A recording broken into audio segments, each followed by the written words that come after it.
물가 상승과 생활고 하명호 칼럼. 물가가 올라가는 것이 상당히 심각하다.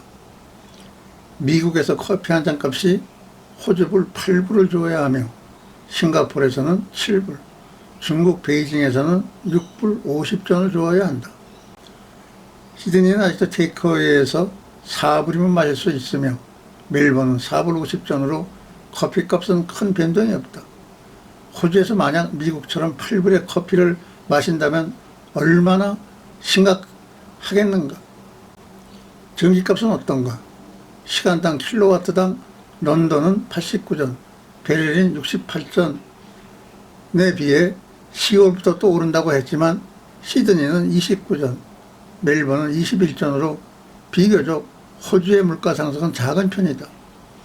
중국은 인플레이션이 낮아 2~3%이지만 영국은 10%를 넘었고 미국은 8%에서 하락 기미가 없다. 호주는 6%에서 연말까지 7% 수준이 된다고 한다. 그러나 호주도 언제 또 오를지 알 수 없다. 근래 채소값은 5불이었던 상추값이 다시 2불 90전으로 안정되었지만 계속되는 비로 인해 농토가 거의 물에 잠겼고 또 오른다는 이야기도 나돌고 있다. 비가 오는 것은 나쁘지 않지만 내륙에 침수가 되어 농업 수확에 막대한 지장을 준다는 것이다. 밀의 경우 물론 가뭄 때보다는 좋았지만 침수로 인한 피해가 높다고 한다. 호주는 인플레이션이 다른 나라보다 낮기는 하지만 호주의 생산품은 거의가 원자재이고 인건비가 들어간 공장 제품은 거의가 수입에 의존하다 보니 호주불 하락으로 생활에 어려움을 당하고 있다. 근래 물가 상승을 생각하면 미국을 원망할 수밖에 없다. 바이든 대통령의 민주당이 집권하고부터 코로나 보상으로 한 사람당 4,000불에 해당하는 금액을 지불해 주었다. 부으면 8,000불이 된다. 이 돈이 사용됨으로써 물건이 귀해지기 시작했다. 더욱이 2년간이나 코로나19로 인해 집에서만 있었던 관계로 물건은 더 귀할 수밖에 없었다. 물건값은 천정부지로 뛰었다. 더욱이 러시아와 우크라이나 전쟁으로 휘발유값이 크게 오르자 물건값은 고공행진을 이어나갔다. 미국 중앙은행은 처음에는 별것 아니라고 하더니 급히 물건값을 하향한다고 금리를 올리기 시작했다. 그러니 모든 미국 돈은 이자 높은 미국으로 가고 다른 나라 화폐는 가치가 크게 떨어졌다. 호주불도 작년에만 해도 74전이던 것이 근래는 62전으로 떨어졌다.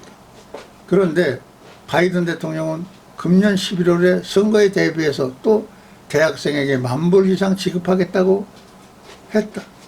미국의 인플레이션을 또 부추기고 있는 실정이다. 이외에도 노동력이 아직도 많은 중국과의 거래를 거의 끊고 있는 미국 정책으로 물건이 원만히 돌아가지를 못하고 있어 내년에는 심각한 불황에 레도할 것이라고 한다.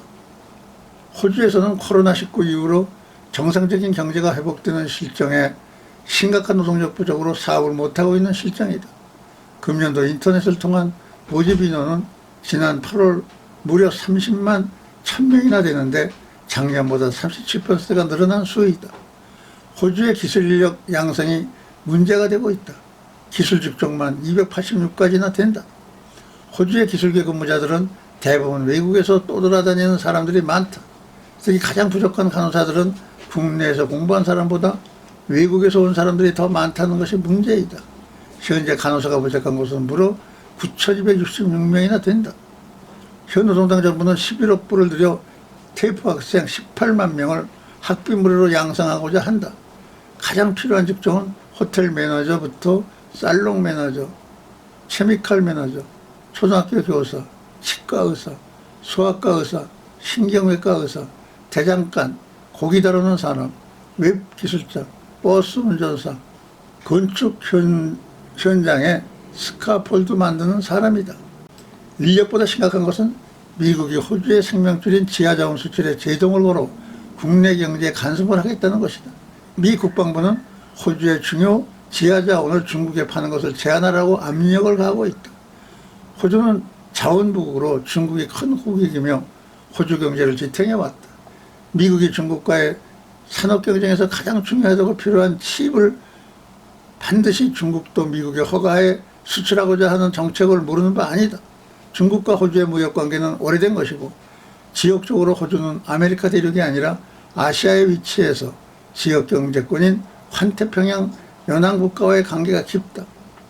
호주의 경제권까지 미국의 허가를 받아서는 안 된다고 전 미국 대사를 지냈으며 과거 보수당 재무상을 지낸 조이 히키가 엄격히 항의하고 있다.